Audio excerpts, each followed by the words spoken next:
Holi angel public school के सभी छात्र छात्राओं का मैं ऑनलाइन क्लासेज में हार्दिक अभिनंदन करता हूँ। जैसा कि आप सब छात्र छात्राओं को पता है कि रेगुलर ऑनलाइन वीडियोज़ में अभी हम राइटिंग और ग्रामर 2 सेक्शन ले रहे हैं। आज फिर हम राइटिंग सेक्शन में फिर एक नए टॉपिक पे हम चर्चा करेंगे। और ये राइटिंग का जो ये टॉपिक है, ये लॉन्ग कंपोजिशन का एक टॉपिक है और इस टॉपिक का नाम है फैक्चुअल डिस्क्रिप्शन। फैक्चुअल डिस्क्रिप्शन का मतलब होता है किसी वास्तविक तथ्य पे, किसी भी वास्तविक घटना या किसी भी वास्तविक चीज से जुड़ी हुई कोई बात, चाहे वो इवेंट बेस हो या पर्सन बेस हो या ऑब्जेक्ट बेस हो, उन घटनाओं पे आने वाला कोई भी ऐसा एक टॉपिक जिसको हम राइटिंग के जरिए बिल्कुल वास्तविक तथ्यों के साथ जब हम उसको लिखते हैं तो इंग्लिश में इस राइटिंग सेक्शन को फैक्चुअल डिस्क्रिप्शन में गिना जाता है। फैक्चुअल का मतलब ही होता है वास्तविक, है ना। तो ये जो फैक्चुअल डिस्क्रिप्शन जो हमारा आज का टॉपिक है, ये टॉपिक एक्चुअल राइटिंग सेक्शन से जुड़ा हुआ है, जो कि हमारे बोर्ड की जो सीनियर क्लासेज है, जो बोर्ड एग्जाम में जो सीनियर क्लासेज है, senior secondary level 12th level का ये जो टॉपिक है, इस टॉपिक में आप देखते हैं कि राइटिंग सेक्शन में इस टॉपिक को कई बार इससे जुड़े हुए क्वेश्चन आते हैं और ये बिल्कुल एक मेन टॉपिक है। और इस टॉपिक को आप देखें तो फैक्चुअल डिस्क्रिप्शन, वास्तविक तथ्यों पर लिखा गया एक विवरण, बिल्कुल ये हमारे बोर्ड एग्जाम में इसका जो क्वेश्चन रहता है वो कंप्लीटली 7 मार्क्स का क्वेश्चन रहता है। 7 मार्क्स का ये क्वेश्चन रहता है जो हमारे बोर्ड एग्जाम में इससे जुड़ा हुआ क्वेश्चन आता है। तो आज हम ये समझेंगे कि इस तरह के क्वेश्चन को, जब कोई ऐसा क्वेश्चन जो फैक्चुअल डिस्क्रिप्शन में हमारे राइटिंग सेक्शन में जब आता है, जो कि 7 मार्क्स का बड़ा महत्वपूर्ण ये क्वेश्चन है, क्योंकि पूरे 7 मार्क्स इसमें हमें मिल सकते हैं।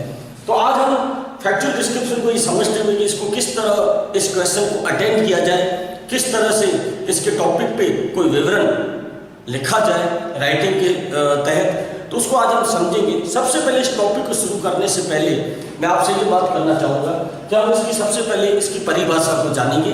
फैक्चुअल डिस्क्रिप्शन एक्चुअल है क्या, डेफिनेशन। अब वो ध्यान से देखिए, यहाँ पे लिखा हुआ है a factual description is a writing that, यानी कि फैक्चुअल डिस्क्रिप्शन जो वास्तविक तथ्यों पे एक विवरण है जो कि लिखा जाता है, किस पे, डिस्क्राइब्स, जो कि एक्सप्रेस करता है किन चीजों को, अ पर्सन किसी व्यक्ति विशेष पे, प्लेस किसी जगह विशेष पे, इवेंट किसी घटना को लेके, and explains a process in a matter of fact way. और ये इन सब चीजों पे अगर कोई ऐसा तथ्य जिसमें अगर वो तथ्य किसी पर्सन बेस पे है, प्लेस बेस पे है, ऑब्जेक्ट बेस पे है, इवेंट बेस पे है, तो उस पर जब आप तथ्यात्मक रूप से एक बिल्कुल वास्तविक फैक्ट वास्तविक चीजों को एक्सप्रेस करते हैं, उसे फैक्चुअल डिस्क्रिप्शन कहा जाता है। फैक्चुअल डिस्क्रिप्शन को जब हम राइटिंग सेक्शन में यूज करते हैं तो उससे पहले हमें कुछ बेसिक बातों का ध्यान रखना बहुत जरूरी है। हमारा देखो कोई भी टॉपिक हो, चाहे वो राइटिंग में हो या ग्रामर में, हमारा कॉन्सेप्ट हमेशा क्लियर होना चाहिए। जब हमारा कॉन्सेप्ट क्लियर होगा तो हम किसी भी तरह के क्वेश्चन को बहुत इजीली कर सकते हैं। तो जैसे फैक्चुअल डिस्क्रिप्शन का ये जो टॉपिक है, इसमें मैं आपसे चर्चा करना चाहूँगा कि पॉइंट्स टू रिमेंबर, यानी कि फैक्चुअल डिस्क्रिप्शन को अभी फिलहाल हम उसका इंट्रोडक्शन देख रहे हैं।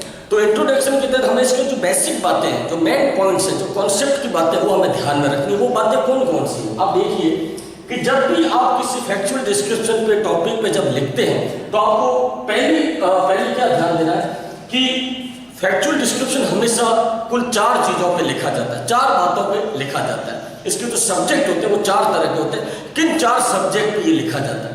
पहला है event, a process of a place and object. इन तरह की 4 बातों पे इस पे लिखा जाता है। अब आप समझिए कि पहला जो इसका पॉइंट है जो महत्वपूर्ण है वो है think of the main points first. सबसे पहले जब आप फैक्चुअल डिस्क्रिप्शन लिखना शुरू करते हैं किसी भी एक सब्जेक्ट पे, चाहे वो इवेंट बेस्ड हो, ऑब्जेक्ट बेस्ड हो, या फिर वो किसी प्लेस बेस्ड हो, है ना। तो जब आप उसको लिखना शुरू करते हैं तो सबसे पहले आप जो अपनी स्टार्टिंग लाइन है उसके बारे में आप सोचें कि आप किन मुख्य बिंदुओं से, किस मुख्य बात के साथ उसकी पहली लाइन को शुरू करोगे या पहली लाइन को आप कितना अच्छा स्टार्ट दोगे, वो महत्वपूर्ण है। ठीक है। दूसरा है organise these points in a logical sequence, यानी कि जब भी आप तथ्यात्मक रूप से किसी फैक्चुअल डिस्क्रिप्शन पे जब राइटिंग करते हैं, यानी कि उसको जब लिखते हैं, तब आप ज़्यादा से ज़्यादा ये ध्यान रखें कि आपके जो पॉइंट जो आप उसमें लिख रहे हो स्टार्टिंग से, तो वो सारे सीक्वेंसली बहुत ज़्यादा तार्किक होने चाहिए, बिल्कुल तार्किक होने चाहिए, उसमें कोई भी अनसुलझी या फालतू बातें ऐड ना करें। तीसरा जो इसका है point, don't use first and second person, use only third person. मतलब जब भी आप फैक्चुअल डिस्क्रिप्शन राइटिंग करते हैं तो उसमें फर्स्ट और सेकंड पर्सन को आप बिल्कुल इग्नोर करें, फर्स्ट और सेकंड पर्सन को लेके आप राइटिंग बिल्कुल ना करें। आप जब भी इसको लिखें तो आपका डायरेक्शन थर्ड पर्सन के रूप में होना चाहिए, यानी कि थर्ड पर्सन में आपको राइटिंग करना है। फिर इसका जो फोर्थ पॉइंट है, write the paragraph in simple present tense, events of past use past tense, यानी कि जब भी आप इस तरह के राइटिंग सेक्शन में फैक्चुअल डिस्क्रिप्शन में जब आप राइटिंग करें तो ज़्यादा से ज़्यादा कोशिश करें कि आपका जो टॉपिक है वो प्रेजेंट टेंस में लिखा जाए।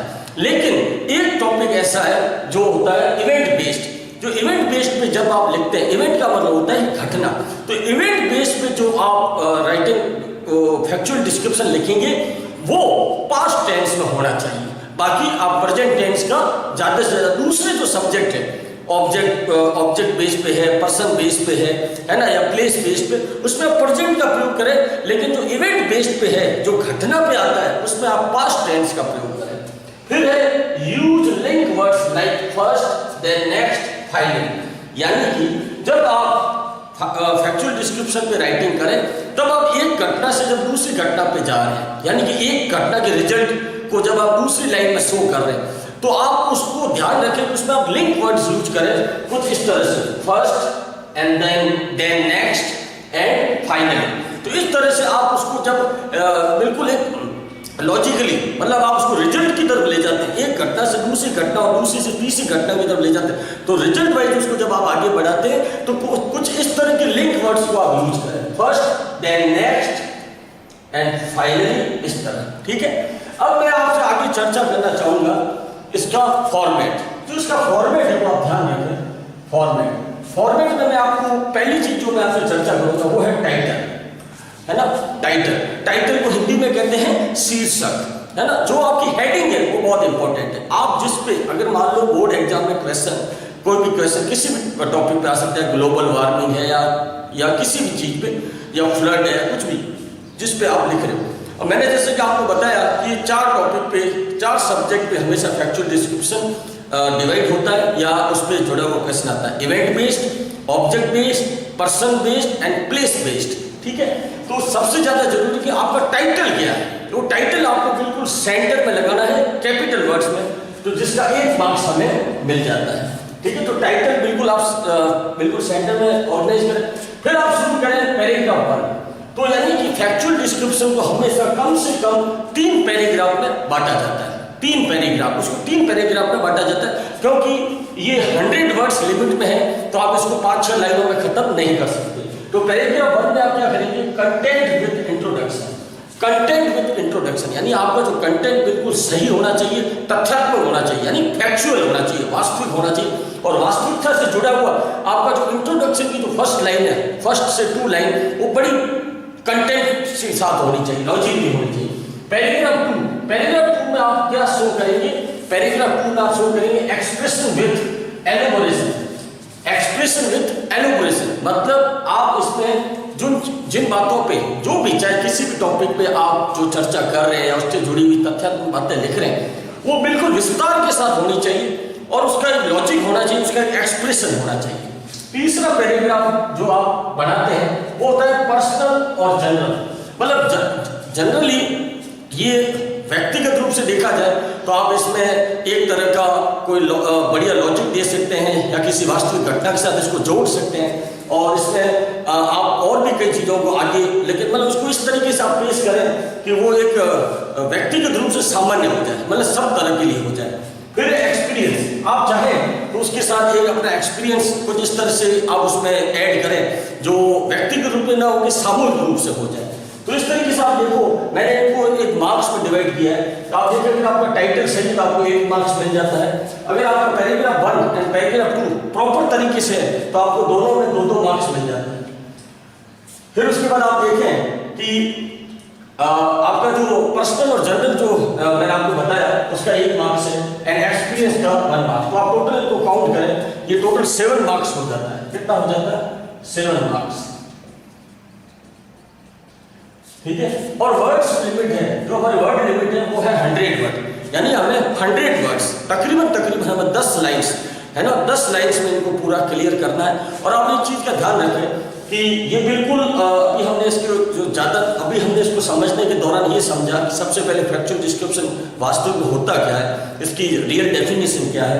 उसके बाद इसको ध्यान में रखने वाली जो मुख्य बातें हैं उनको हमने चर्चा में अभी लिया, आपने देखा कि हमने उस पर चर्चा की। उसके बाद मैंने आपको ये फॉर्मेट बताया कि किस तरह फैक्चुअल डिस्क्रिप्शन डिवाइड होता है और किस तरह हर एक फॉर्मेशन के नंबर्स होते हैं और उसको अगर हम जैसे जैसे 1 बाय 1 क्लियर करते हैं तो हमें किस तरह मार्क्स मिलते हैं। और हमने इसके कॉन्सेप्ट को भी क्लियर किया कि किस तरह से ये इसमें हमें छोटी छोटी बातों का ध्यान रखना है, ठीक है ना। इससे क्या होता है कि हमारा फैक्चुअल डिस्क्रिप्शन और ज़्यादा रिलायबल बनता है और ज़्यादा क्रेडिबल बनता है, क्रेडिबल मतलब विश्वसनीय बनता है, वो और ज़्यादा अच्छा बनता है। तो इसलिए हमें बेसिक बातों का ध्यान रखना जरूरी है। अब आगे हम देखेंगे कि किस तरह फैक्चुअल डिस्क्रिप्शन अलग अलग पार्ट्स में डिवाइड होता है और उनके क्या क्या कंटेंट होते हैं और किस तरह फैक्चुअल डिस्क्रिप्शन को बढ़ाया जाता है, वो हम आगे देखेंगे।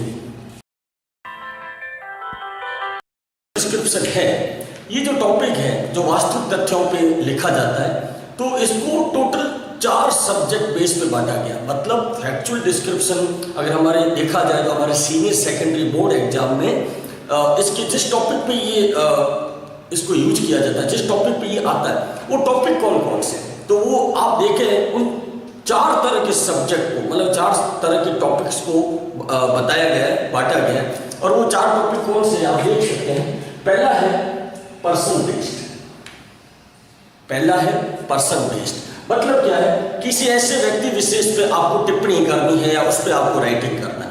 तो पर्सन बेस्ड अगर कोई ऐसा चर्चित व्यक्ति है या जाना पहचाना नाम है या उसके द्वारा कोई बड़े बड़े काम किए गए हैं, तो आप उस पर आपको एक उसकी कोई विशेष घटना या उसको लेके, मतलब उसके द्वारा किए गए कार्यों की समीक्षा या उसके द्वारा कोई ऐसा बड़ा काम जिस पे आप एक लिखना चाहते हैं, तो आप देख सकते हैं कि उसको आपको किस तरह आपको उसको लिखना है। तो मैंने आपके सामने यहाँ पे कुछ पॉइंट्स लिख दिए हैं। ये जो पॉइंट्स है A, B, C, D, E, F, G, H, मैंने लगभग 7-8 पॉइंट लिखे हैं। इन पॉइंट्स को आप मीडियम बढ़ा के, आधार बढ़ा के आप फैक्चुअल डिस्क्रिप्शन लिख सकते हैं। तो आप देखिए, जैसा कि कोई आपका टॉपिक किसी पर्सन बेस पे आ गया, किसी भी पर्सन बेस पे आ सकता है, तो आप सबसे पहले नेम ऑफ द पर्सन, आप उस पर्सन का नाम लिखिए, उस पर्सन को इंट्रो करिए, ठीक है। दूसरा है रिलेशनशिप, मतलब कि उसका वर्तमान समय में उस पर्सन का किन किन चीजों से संबंध रहा वो आप इंट्रो कीजिए। उसके बाद प्रोफेशन, मतलब उसका कार्य किस तरह से रहा वो आप इंट्रो करिए। और फिर उसके बाद उसका सोशल बैकग्राउंड, सोशल बैकग्राउंड मतलब ये है कि उसकी भूतकालिक समय में उसका क्या क्या उसका बैकग्राउंड किस तरह से रहा और अभी प्रेजेंट में वो किस तरह उसने अपना कई जगहों पे अपने अपने मूवमेंट को चलाया, तो वो आप बताइए। उसके बाद है फिजिकल अपीयरेंस, मतलब हो सकता है कि आपको उनके कुछ ऐसी शारीरिक संरचना को लेके भी उसको आप बता सकते हैं। फिर उसमें मेंटल एंड मॉरल क्वालिटीज, मतलब उनका किसी भी कार्यक्रम को लेके उनका जो डिटर्मिनेशन है वो आपको लिखना है। और उसके बाद आप लिखिए एक्शन, उनके द्वारा क्या क्या कार्य किए गए वो आप लिखिए। एंड लास्ट में ओपिनियन ऑफ अदर्स, मतलब दूसरे लोगों की उस पर्सन के बारे में क्या राय रही है ना, क्या समीक्षा रही, वो आप लिख सकते हैं। तो ये आपका क्या होगा, एक 7 से 8 पॉइंटों में, इन पॉइंटों को आप मीडियम बना के, आधार बना के आप उसमें फैक्चुअल डिस्क्रिप्शन लिख सकते हैं। तो पहला जो सब्जेक्ट रहता है फैक्चुअल डिस्क्रिप्शन किस टॉपिक पे आता है, पर्सन बेस्ड। दूसरा जो टॉपिक है वो है प्लेस बेस्ड।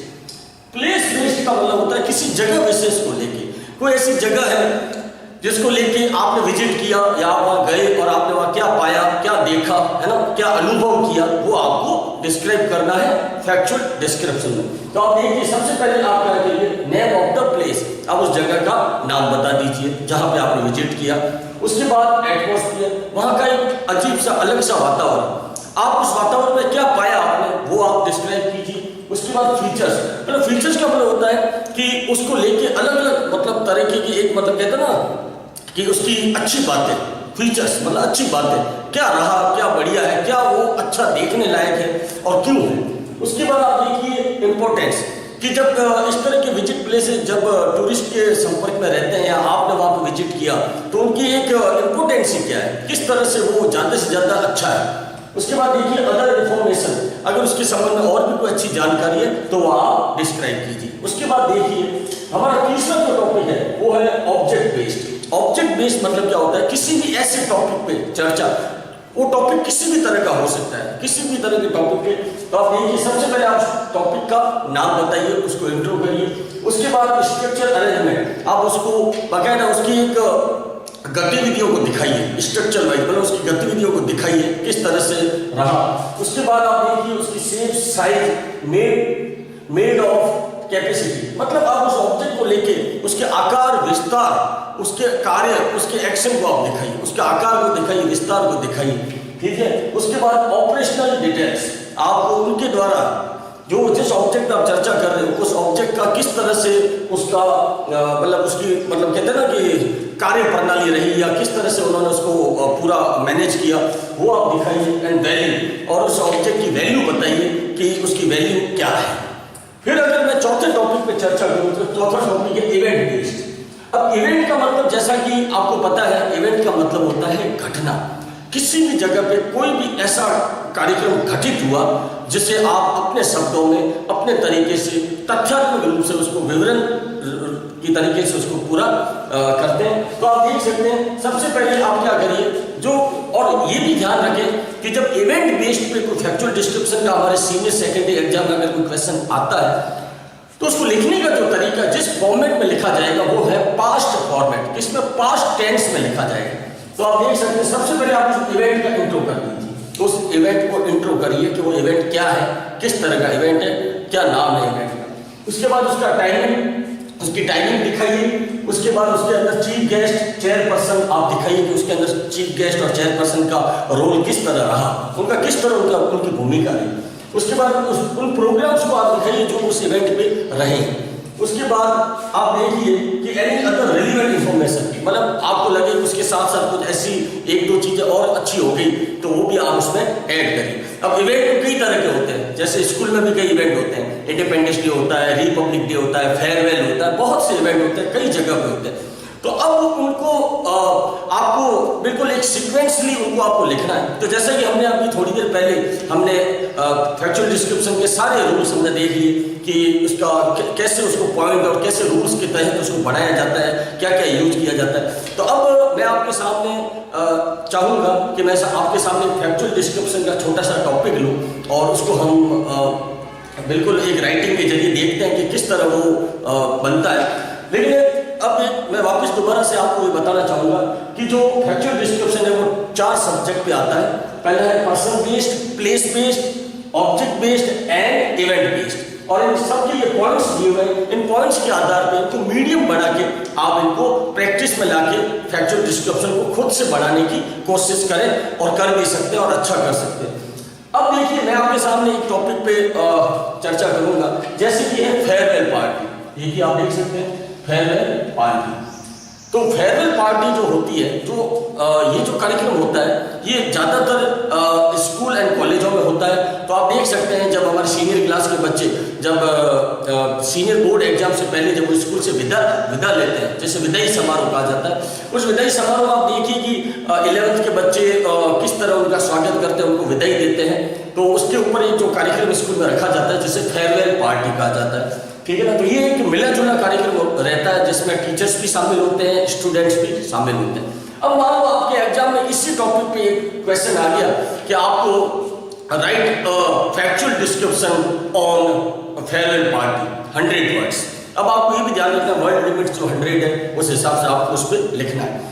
तो अपन सबसे पहले आपको मैंने अभी थोड़ी देर पहले बताया किस तरह एक पूरे फैक्चुअल डिस्क्रिप्शन के जो नंबर्स होते हैं, जो मार्क्स होते हैं, वो डिवाइड होते हैं। टाइटल का 1 मार्क्स है, इंट्रो एक्सप्लेनेशन है, एलोबोरेशन है, तो किस तरह उनके मार्क्स डिवाइड होते हैं। और हमें इसमें ये भी ध्यान रखना है, टेंस का ध्यान रखना है, ग्रामर एंड वोकेबुलरी का ध्यान रखना है, थर्ड पर्सन का ध्यान रखना है, तो इन बेसिक बातों को भी ध्यान रखना है। तो हम सबसे पहले चर्चा करेंगे फेयरवेल पार्ट की। तो मैंने आपको जैसे बताया कि जब भी आप कोई फैक्चुअल डिस्क्रिप्शन को राइटिंग में लिखें, तो सबसे पहले उसका जो हेडिंग है, जो उसका टाइटल है, उसको आप सेंटर में फ्रेश पेज पे बड़े वर्ड में कैपिटल्स में लिख दें, ठीक है। उसके बाद आपको जो अगला काम करना है वो क्या करना है, आपको इसके अंदर, हालांकि लगभग एक फैक्चुअल डिस्क्रिप्शन में आपको 7 से 8 मिनट लग सकते हैं या 10 मिनट भी लग सकते हैं, तो कोई बड़ी बात नहीं है। आपको प्रॉपर टाइम मिलता है एग्जाम में राइटिंग का, ठीक है ना, तो बिल्कुल टाइम के अंदर आप कर सकते हैं। सबसे पहले आप क्या करिए कि आप ये देखिए कि जो फेयरवेल पार्टी है ये एक तरह का इवेंट है, यानी कि फैक्चुअल डिस्क्रिप्शन जो ये हम लिखने जा रहे हैं ये इवेंट बेस्ड है। ये हमें कंफर्म हो गया कि इवेंट बेस्ड है। तो आप क्या करिए, इनके जो पॉइंट्स हैं, जो मैंने आपको ये अभी स्क्रीन पर आप देख सकते हैं, जो ये पॉइंट्स हैं, इन पॉइंट्स को आप क्या करिए, इनको एक रफ पेपर पे, मतलब कॉपी के पीछे एक रफ पेपर पे आप उनके उसमें अपने कंटेंट जोड़ते हुए इन पॉइंट्स को लेके कम से कम 7 से 8 लाइन्स बना दीजिए, ठीक है। 7 से 8 लाइन एक रफ पेपर पे पीछे आप बना दीजिए, आराम से, बिल्कुल थोड़ा सोच के अच्छे से। और वो कैसे बनाना है वो आप देखिए। ये जैसे मैंने आपके सामने लिखा है कंटेंट, है ना, ये जो कंटेंट है, अब इसमें देखिए सबसे पहले है इवेंट बेस्ड। अभी जो इवेंट बेस्ड है, आपको ये पता है इवेंट बेस्ड है, तो आपने पीछे रफ पेपर पे आपको क्या करना है, सबसे पहली जो लाइन आपकी बनेगी इन पॉइंट्स के आधार पे, पहली लाइन वो ये है, when did the event occur, venue of the event, यानी कि ये प्रोग्राम कहाँ हुआ, कैसे शुरू हुआ, और उस जगह का नाम आपको बताना कि भाई यहाँ पे हुआ और इस तरह से शुरू हुआ, ठीक है। उसके बाद आप उसमें और इसमें आप टाइमिंग भी बता सकते हैं कि भाई इतने बजे शुरू हुआ। उसके बाद अगली जो लाइन आपको बनानी है वो है सीक्वेंस ऑफ प्रोग्राम, मतलब उस फेयरवेल पार्टी में जो भी प्रोग्राम रहे वो किसके द्वारा रहे, कैसे आयोजित हुए, किस तरह उन प्रोग्राम्स को आपने एक्शन में लिया, वो लाइन आपको 2-3 लाइन्स, आपको 2 लाइन्स आप आराम से बना सकते हैं। सीक्वेंस बनाना है आपको कि वो प्रोग्राम क्या क्या रहे। उसके बाद आप देखिए information about participant, chief guest. अब आपको क्या है कि इस फेयरवेल पार्टी में किन किन बच्चों ने पार्टिसिपेट किया, क्योंकि देखो फेयरवेल पार्टी में कुछ प्रतियोगिता भी होती है ना, कुछ कॉन्टेस्ट भी होते हैं, प्रतियोगिता होती है, तो बच्चों ने भाग लिया, उसमें कोई जीते कोई हारे।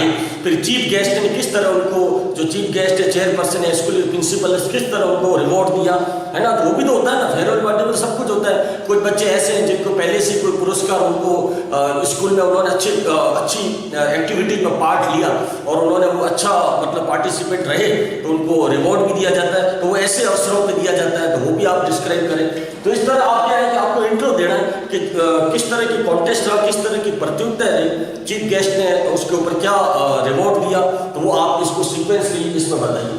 जो 4th लाइन है वो है kind of organisation, people responsible for programme arrangement. अब आप 4th लाइन में आपको दिखाना है कि कौन कौन से प्रोग्राम रहे, वो आपको दिखाना है। उसके बाद आपको ये दिखाना है कि इन प्रोग्राम्स को किसने ऑर्गेनाइज किया, किसने हैंडल किया, किसने स्टार्ट किया, वो आप दिखाइए, ठीक है। और इसके बाद जो 5वीं लाइन है वो है results if describing a contest, मतलब उस जो प्रतियोगिता रही उसमें जो जीता है, जो भी रहा कार्यक्रम, उसको एंडिंग में आपने किस तरीके से उस प्रोग्राम से जुड़े हुए लोगों को किसके द्वारा क्या इनाम दिया गया और किस तरह वो प्रोग्राम अंत में जाके खत्म हुआ। तो आप सबसे पहले 7 से 8 लाइन्स उन पॉइंट्स के जरिए रफ पेपर पे बना दीजिए और इजीली बना सकते हो। जब आपके पास पॉइंट्स होंगे तो इजीली हम उसको लाइन्स में बना सकते हैं, बिल्कुल। क्योंकि अब आप देखो ना, हम सीनियर स्टैंडर्ड के लेवल के बच्चे हैं, तो हम इजीली लाइन्स खुद से क्रिएट कर सकते हैं। बस हमें थोड़ा सा मीडियम चाहिए, थोड़ा पॉइंट चाहिए, थोड़ा आधार चाहिए, है ना, तो बिल्कुल हम उसको तैयार कर सकते हैं। अब अपन आ जाते हैं उस टॉपिक पे,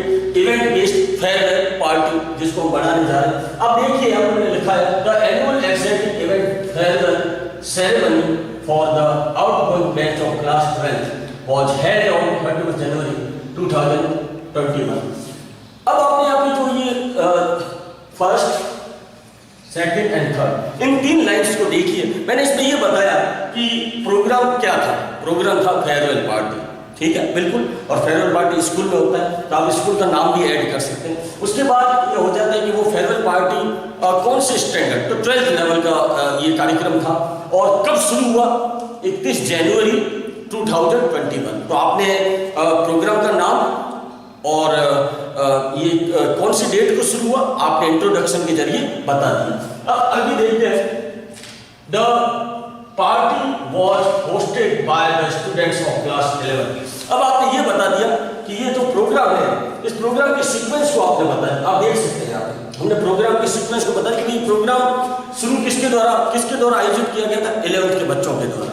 ठीक है, उसके बाद देखिए कि हम आगे अगर चर्चा करें, the ceremony started with a welcome song. The ceremony started with a welcome song. Then the students of class 12th were given titles to match their personality and presented me mementos। मतलब अब आपने इसमें क्या बताया कि ये जो programme रहा, उस प्रोग्राम में आपने प्रोग्राम का सीक्वेंस बता दिया कि प्रोग्राम का सीक्वेंस क्या क्या रहा। तो आप देख सकते हैं कि इसमें जो 12th के बच्चे हैं जिन्होंने कुछ तरह की एक्टिविटी में पार्ट लिया, तो किस तरह उनको एक स्मृति चिन्ह, मेमेंटोस को कहा जाता है स्मृति चिन्ह, क्या क्या दिए गए। तो इस तरह आपने प्रोग्राम को इंट्रो करते हुए ये बता दिया कि इसकी एक्टिविटीज के साथ साथ क्या क्या दिया गया। उसके बाद देखिए information about participants, chief guest जज। अब आपको ये जो लाइन आप देखिए आगे, after that the names of contenders for the Mr. and Mrs. personalities were announced and grilling session followed to decide the winners। अब आप देख सकते हैं इसमें आपने पार्टिसिपेंट का इंट्रो कर लिया और किस तरह उन पार्टिसिपेंट के इंट्रो को बताया कि मिस्टर एंड पर्सनैलिटी, जो इस साल के जो कहते हैं ना स्टूडेंट ऑफ द ईयर है ना, गर्ल्स एंड बॉयज, उसको आपने इंट्रो करके साथ उसको बताया कि उनको किस तरह रिवॉर्ड किया गया। तो वो आपने इसमें शो किया। जो फोर्थ टॉपिक है, kind of organisation, people responsible for programme. अब आगे हम चर्चा करेंगे कि the winners were adorned with crowns and then followed the cake cutting and candle lighting ceremony। तो आप देख सकते हैं and the fun and frolic double with the DJ playing the foot tapping numbers the ceremony। तो ये आप जब इन 3 lines पर मैं चर्चा करूं तो आप देख सकते हैं कि इसमें मैंने क्या दिखाया कि प्रोग्राम किसके द्वारा, बच्चों के द्वारा ऑर्गेनाइज किया गया।